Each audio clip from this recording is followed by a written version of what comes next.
They have closed on their property in Texas and will be closing here. So the whole family will be back this time. So David will be back in the captain's seat on Sunday. So I'm ready. So chapter 36, as I said, it is a narrative section, and it begins the account of the Assyrian invasion of Judah. And I have a question for you to begin with. Well, let's look at, we always want to see where we are. So we're in this section here, the Assyrian invasion, and this sort of ends the Assyrian section of the book.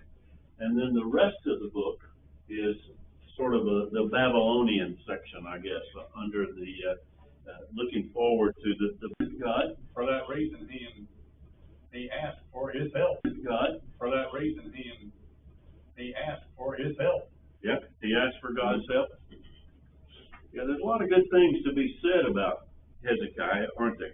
I want to look with you over at this account in Isaiah 36 and 37 is pretty much of a parallel. It's almost word for word of the Second Kings account over in chapters 18 and 19 and 20, if you go on into the chapters following. And one thing I want to ask you is, why were the Assyrians attacking Judah?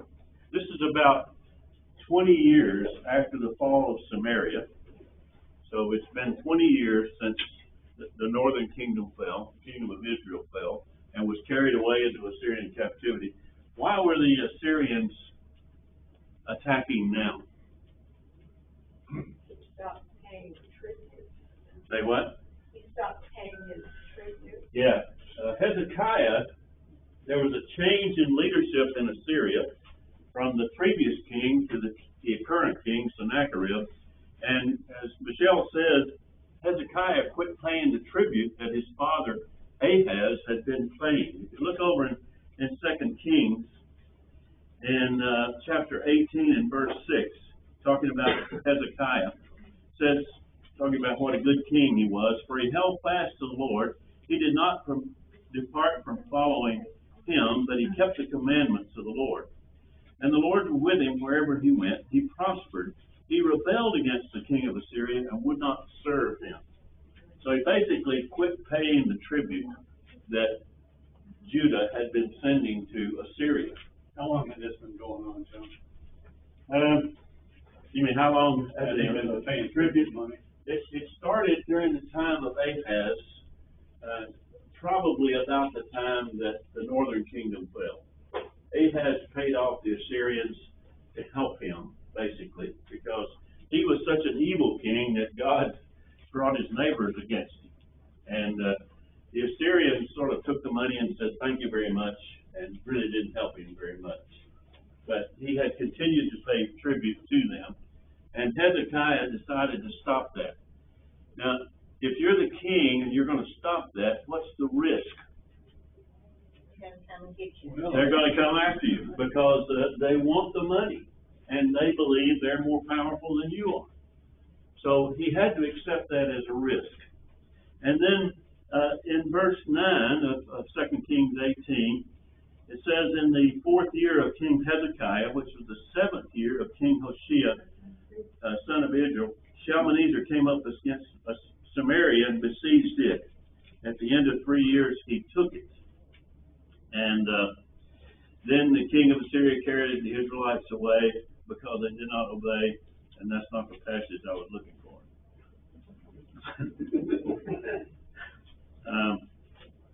All right, it's later in the chapter when it accounts the Sennacherib, the Assyrian king, attacking.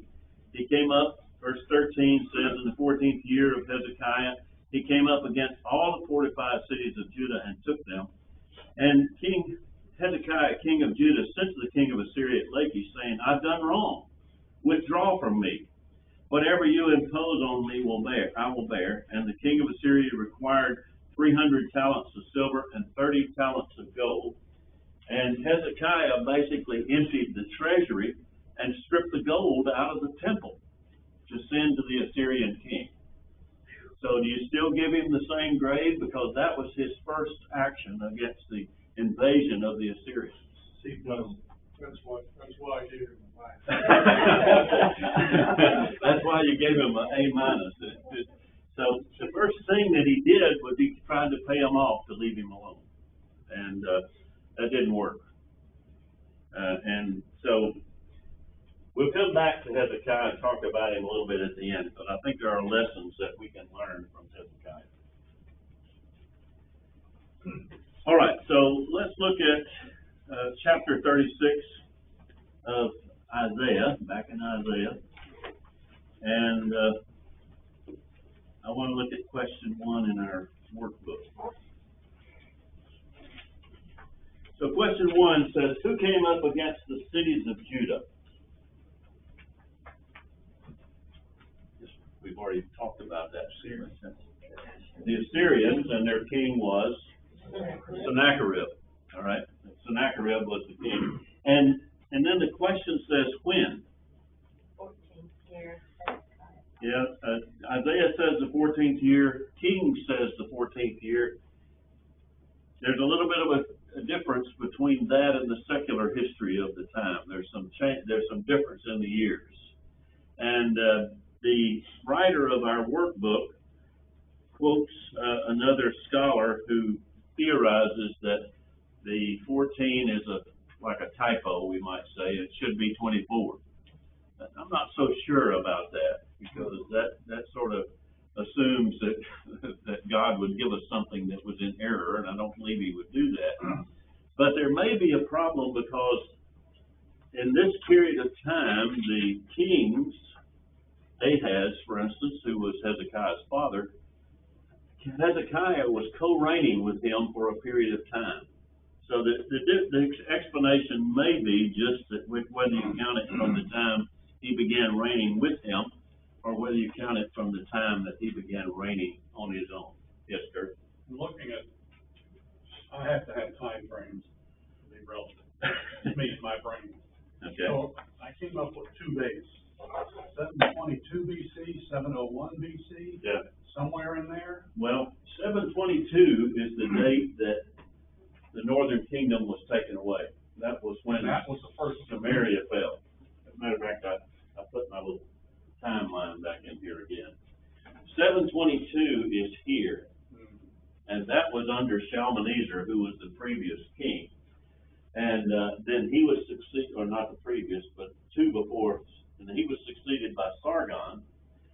Sargon's reign lasted till about 705, and then when Sennacherib took over, is probably about the time that Hezekiah decided, I'm not sending any more tribute, because he saw a period of chaos in the Assyrian Empire, and maybe thought he could exploit it and stop paying his tribute.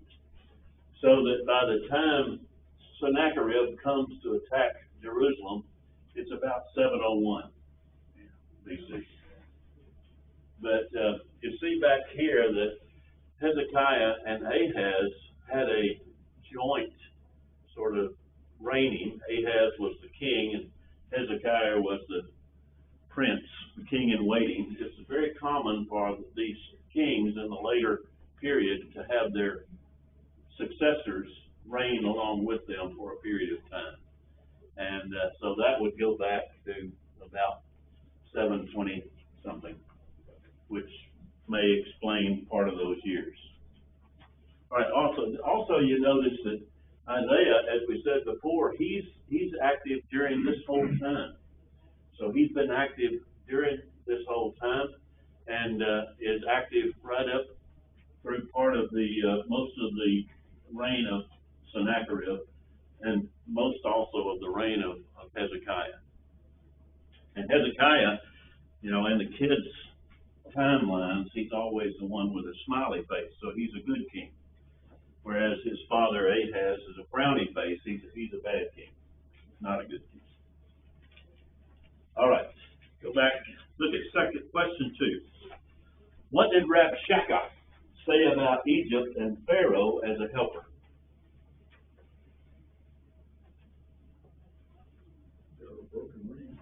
A broken reed.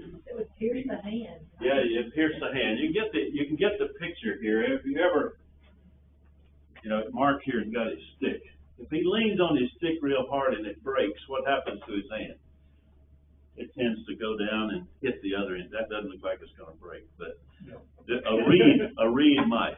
So what he's picturing here is if you're leaning on this weak stick or reed and it breaks, and your hand automatically tries to catch you and it pierces your hand. You can feel it almost, all right? And so they can't be depended on. Who else has been saying this to Judah?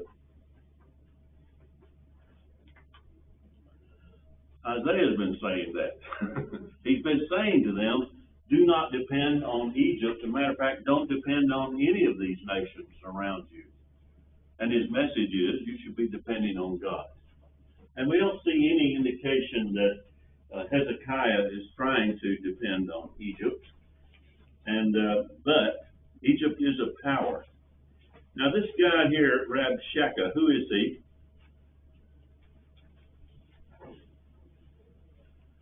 Is that a name or a title?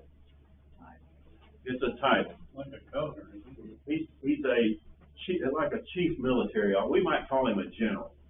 All right, we might call him a general under the Assyrian king. And what is it that he's trying to do by coming up to Jerusalem?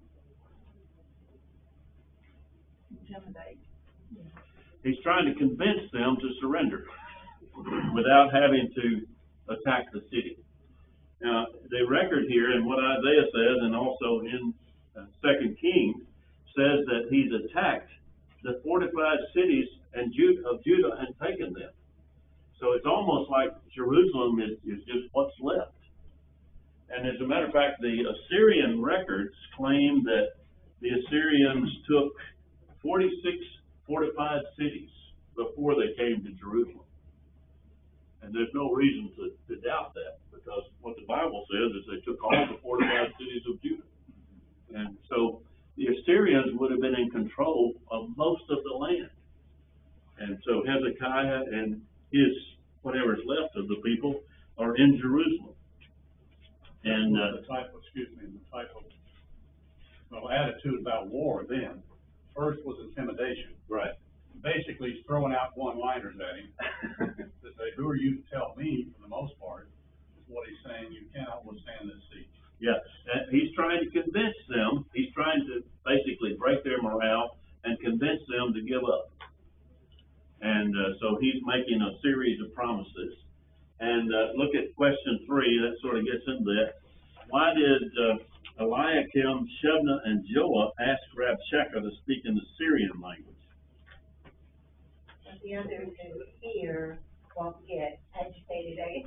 Yeah, because part of his aim would have been to cause divisions within the city itself, so that there would be a party who would want to surrender to the Assyrians, and there might be another party who wanted to support Hezekiah and his resistance to the Assyrians.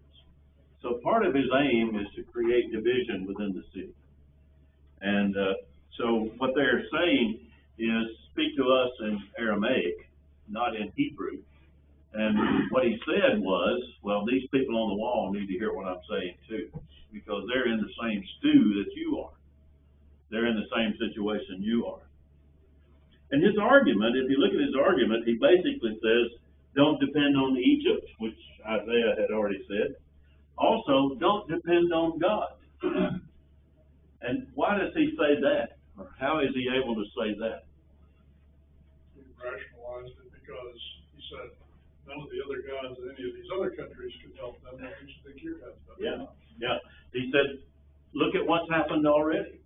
No gods of any other nations have been able to stand before the king, and he might be sort of saying, and we've already taken all your fortified cities, so your God has not really done a good job of helping you so far. Don't depend on Egypt, don't depend on God, and don't depend on your military strength. He makes this taunt in this section about, if I give you 2,000 horses, can you put riders on? Well, that's a rhetorical question. The obvious answer is no. No. They didn't have that many troops available to mount on those horses. Now the thought question, look over on the next page. The thought question says, how does the argument of Rabshakeh in 36:13-20 fulfill Proverbs 14:12? What did you read Proverbs 14:12? What does it say? There is a way which seems right to a man, but its end is the way of death. Yeah, there's a way that seems right to a man, but its end is the way of death. And so how does his argument fulfill that? Well, his reasoning made perfect sense by the way people think. In human logic, and that's what Mike was saying earlier, and if you rationalize it in human logic, it makes perfect sense. The Assyrians were successful. The Assyrians had taken these fortified cities in Judah. The Assyrians had taken all these other nations around. So from purely human logic, it makes sense. And that's what Proverbs are saying. What makes sense from purely human logic is, if it's not according to God's will, then you're headed down the wrong road. You're headed down the way of death. And that's what this Assyrian military official was arguing here, is that look at what's around you. Now, of course, what Hezekiah is going to do, he's going to look at something else. All right, question 4 says, Rabshakeh told them, beware, lest Hezekiah did what? Deceived. Did what? Deceived them. Deceive them by saying what? That God would save them. That God would deliver them. Look at verses 14 and 15. This is him speaking. Thus says the king, do not let Hezekiah deceive you, for he will not be able to deliver you. Do not let Hezekiah make you trust in the Lord, saying, the Lord will surely deliver us. This city will not be given into the hand of the king of Assyria. Now, we don't have any evidence that Hezekiah was saying that. But again, this is a taunt on his respect. Don't have confidence in the king who's saying to you, I guess, have heart. The Lord will save us. And yet, he's very boldly saying, don't pay attention to that. Again, he's basing it on purely human logic. All right, question 4. Oh, that was question 4. Question 5. How did the people respond? They were silent, they didn't answer. Yeah, the king had commanded them to be silent. And so they obeyed the king's command and did not respond to these taunts and threats by this military official. Do you think he had troops with him? I would say probably. He is a high-ranking military official, so that when the people look out from the walls of Jerusalem and he's standing out there talking, there would be an Assyrian army behind him. So this is going to add to his talk, his threats. So they remained silent at that taunting by the Rabshakeh. Oh, I wanted to look at verse 10 also, where he gets where he says, moreover, is it without the Lord that I have come up against this land to destroy it? The Lord said to me, go up to this land and destroy it. What do you make of that? Did the Lord say that to the Assyrians? We have no record of it, but we do have records of Isaiah saying time and time and time again that the Assyrians are going to come and be my rod of correction, or whatever the term is that he used. So it's possible, I think, that there may have been a pro-Assyrian faction in Judah, and that if they heard Isaiah saying things like that, then they may have told the Assyrians that this prophet has been prophesying this. So again, he may be using this to add more weight to his argument and saying, the Lord has said to me, go up to this land and destroy it. Kind of interesting interesting that he believed him then, he's not believing that they can save him. He sort of plays both sides of the coin. Sure. Yeah, so here, doesn't he? He first of all says, the Lord can't save you, but the Lord can help me take you. And, he is a very, political guy, it seems like. I think if you know, in their eyes for the people back then, you know, if the gods were that fickle, could easily have just changed their mind about who the God wanted to support. And how are you gonna know? Like, you're just you, right? Yeah. Yeah, so he comes along and says, yeah, your God's not helping you anymore, he's helping me, he told me to come down here and take you. Told me to come down here and take this city out. Yeah. Yes, Andy? That's what I was gonna say, because the people had heard of whether they believed it or understood it was really gonna happen. I mean, I just think of Rahab. Rahab knew of the God, so I would assume there were people in Assyria that knew of the God and what Isaiah was prophesying, so this guy wanted to get the people behind him and leave the king kind of all by himself. Yeah, he's using every sort of pound of logic at his command to try to convince them. Because it's much easier to take a city if they just give up to you than it is, particularly a fortified city, than to try to storm and take a fortified city. Samaria, the northern kingdom, was under siege for 3 years before it fell. So if, you know, you either storm it or you cut it off and besiege it, and it takes a while to besiege it. All right, so that's chapter 36. And we find in chapter 37 that this sort of continues, that we see Hezekiah, more of Hezekiah's response to these threats of the Assyrians. So question 6 there asks, what did Hezekiah do when he heard these words? One tore his clothes, Tore his clothes, put on sackcloth, wore sackcloth. but he did go into the house of the Lord.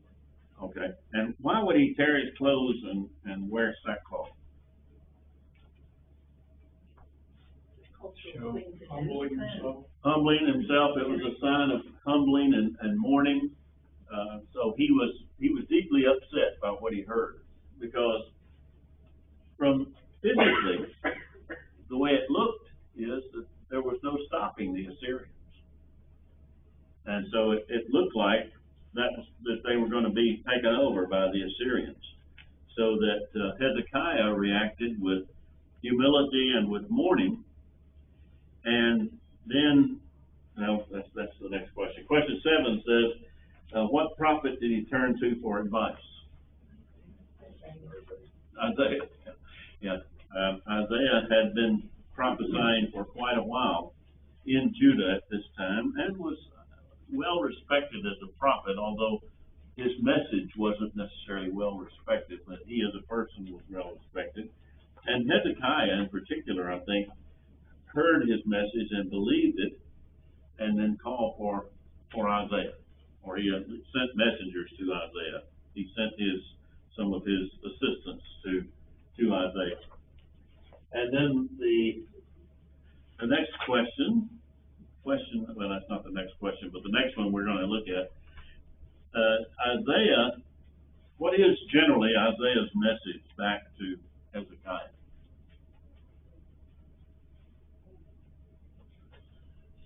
Don't be afraid.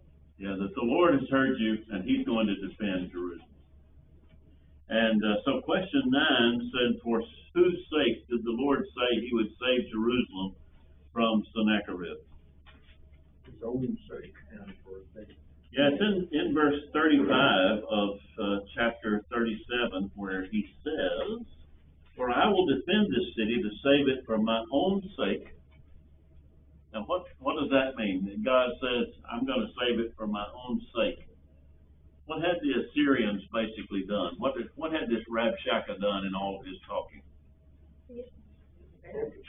He blasphemed God, basically. And so God says, for my own sake, my name has been blasphemed by the Assyrians. So for my own sake. And, interestingly enough, for the sake of my servant David. Now, how old was David at this time? That's a trick question. Very old. Very old. And David's been dead about 300 years at this time. But there was a So, promise. huh? There was a promise. Okay. The question is, why would he say for the sake of my servant David? We talked about on Sunday that you can find threads throughout Isaiah that go back to the covenants that God made. One with Abraham, two with the people in the Mosaic covenant, and three with David. And what was his promise to David? Well, 1 Kings 11:13 says, I will not tear away the whole kingdom. I will give one tribe to your son for the sake of my servant David and for the sake of Jerusalem, which I have chosen. All right. And he goes on to say later that David is going to have someone on the throne of Judah, and he uses the word forever. Forever. We know from this side of the cross that the throne of David is now a spiritual throne where Jesus is reigning in heaven. But he had made a promise to David that there would be a succession of David's descendants sitting on the throne. So he says, for my sake, because I've been blasphemed, my name has been blasphemed, and for the sake of my servant David, for the sake of the covenant that I made with David, that I will step in and help this city. Oh. Too many clicks here. All right, question 10. Who smote the Assyrians? Good old-fashioned word, isn't it? Smote. How often do you use that in your? The angel of the Lord. The angel of the Lord. Who or what is that? Same one that visited, Egypt. Well, actually, you're talking about the death of the firstborn. What Exodus says is the Lord smote the firstborn.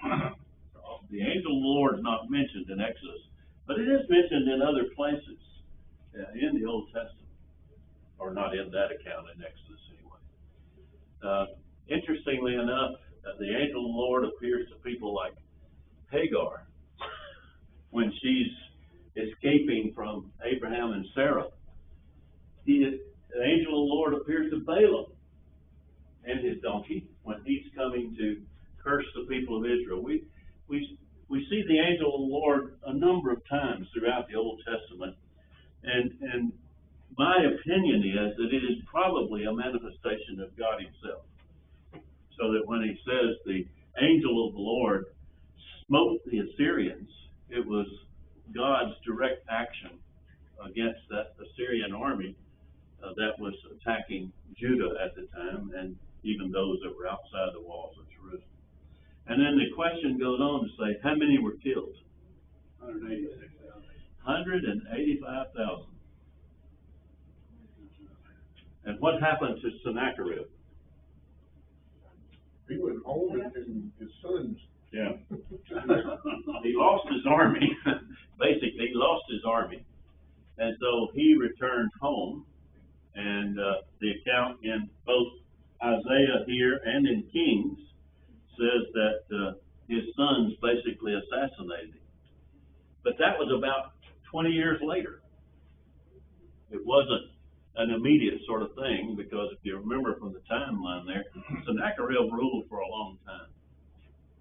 But his sons assassinated him and then escaped into, I forget now where, but somewhere outside of Assyria anyway.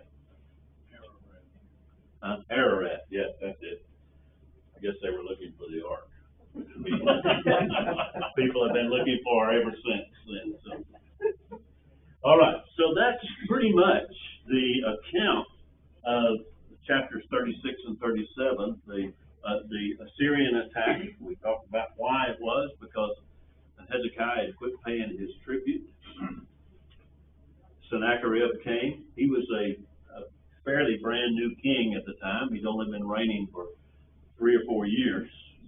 And And so he's out to prove his strength and his power.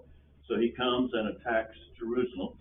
And the interesting thing is that in Isaiah's report or his prophecy, in verse 33 of chapter 37, therefore thus says the Lord concerning the king of Assyria, he shall not come into this city, or shoot an arrow there, or come before it with a shield, or cast up a siege mound against it. By the way he came, by the same way he shall return, and he shall not come into this city, declares the Lord.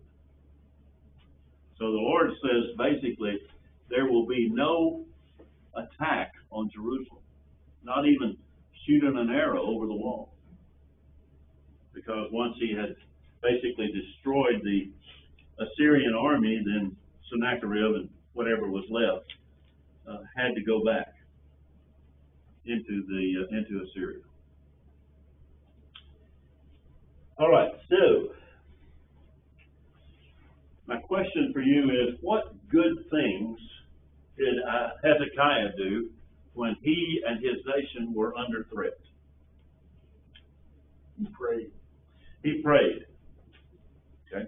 He even put the letter before the Lord. I mean, Yeah, he gave it all. the Assyrians had written a letter. Not only did Rabshakeh come and talk big, they wrote a big letter, big threatening letter too, wanting them to basically give up. And so what we find Hezekiah doing is going into the temple, or going to the temple and presenting this letter before God. And it's interesting that what did he ask God to do?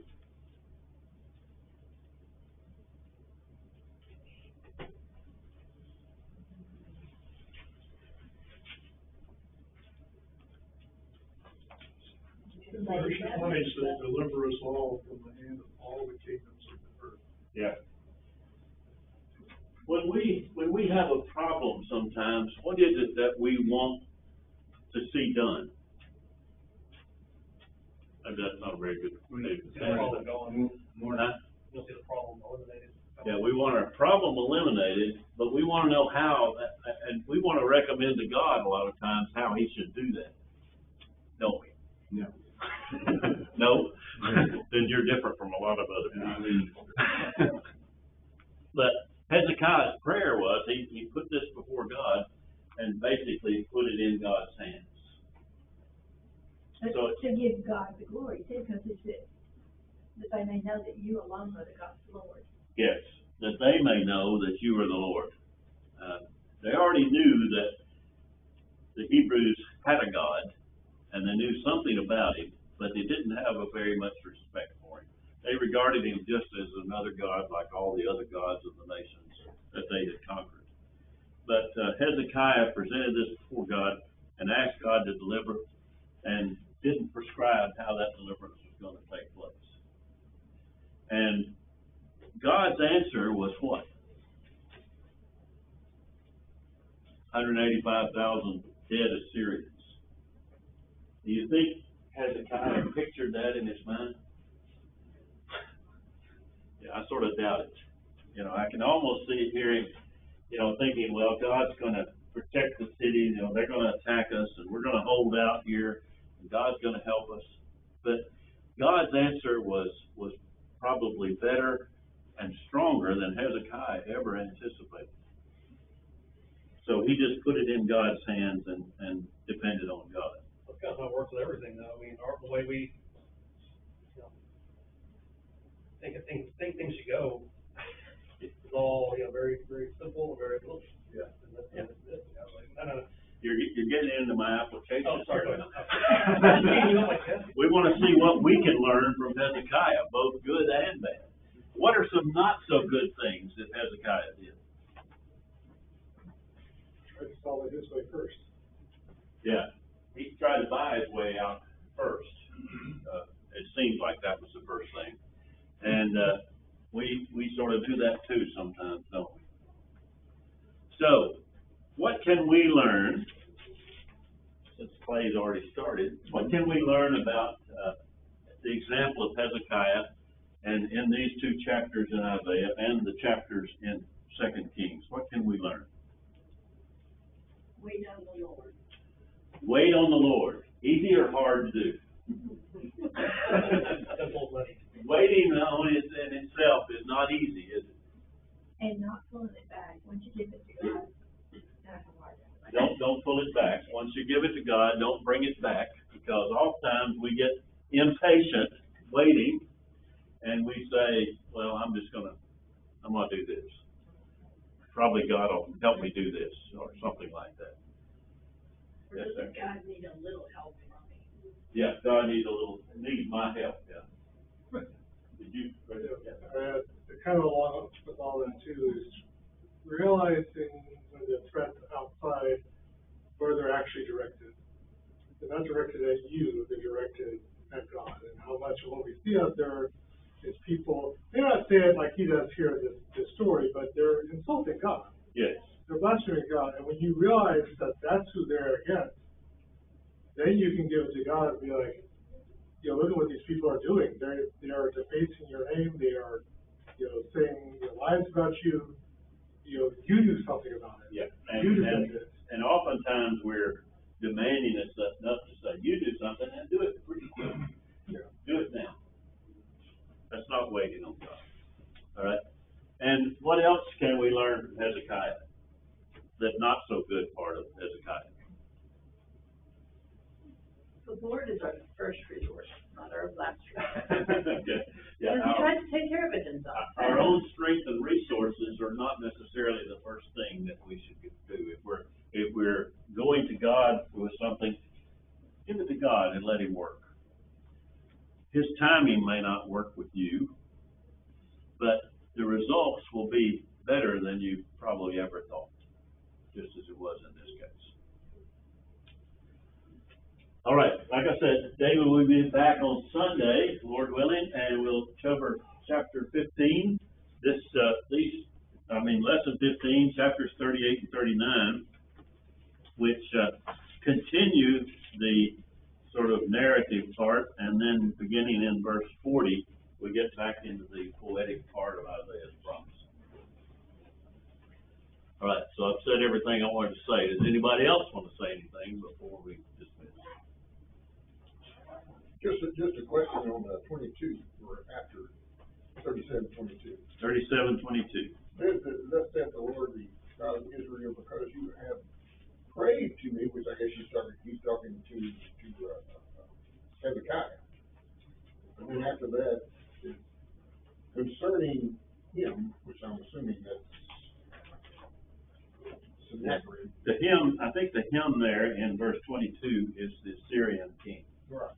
And then he goes into this poetic section here. She despises you, she scorns you, the virgin daughter of Zion. So it seems it's a symbolic.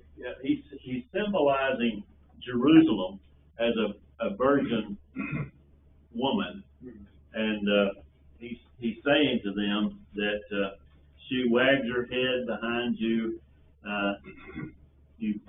Your servants have mocked the Lord, and you have said, with many chariots I've gone.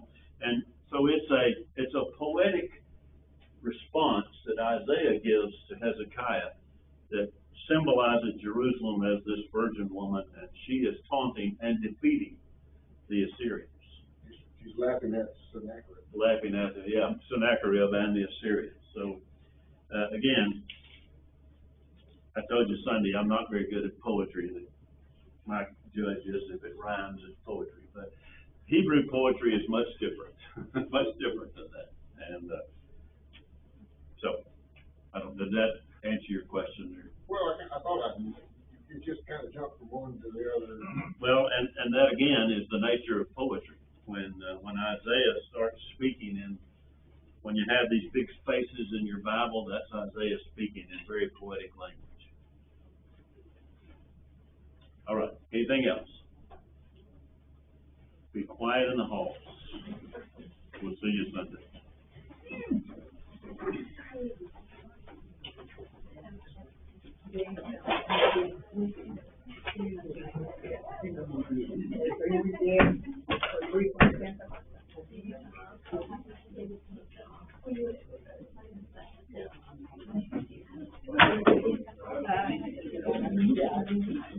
Thanks, Greg. Another one.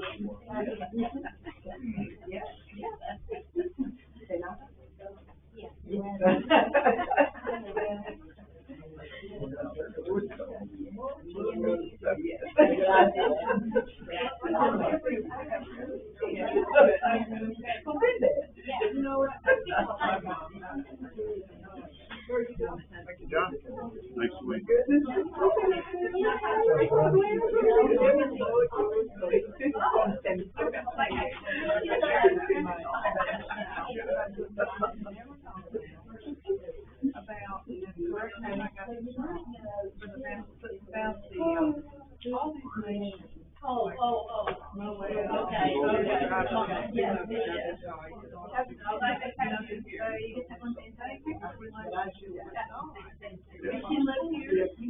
Yes, it is.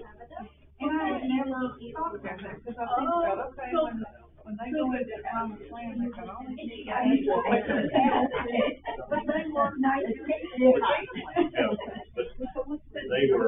They were being killed, and because they violated God's laws, and gone so far. And anything about it is real low.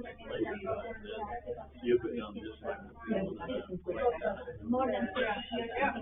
Yeah, I don't know, just, and that's. No.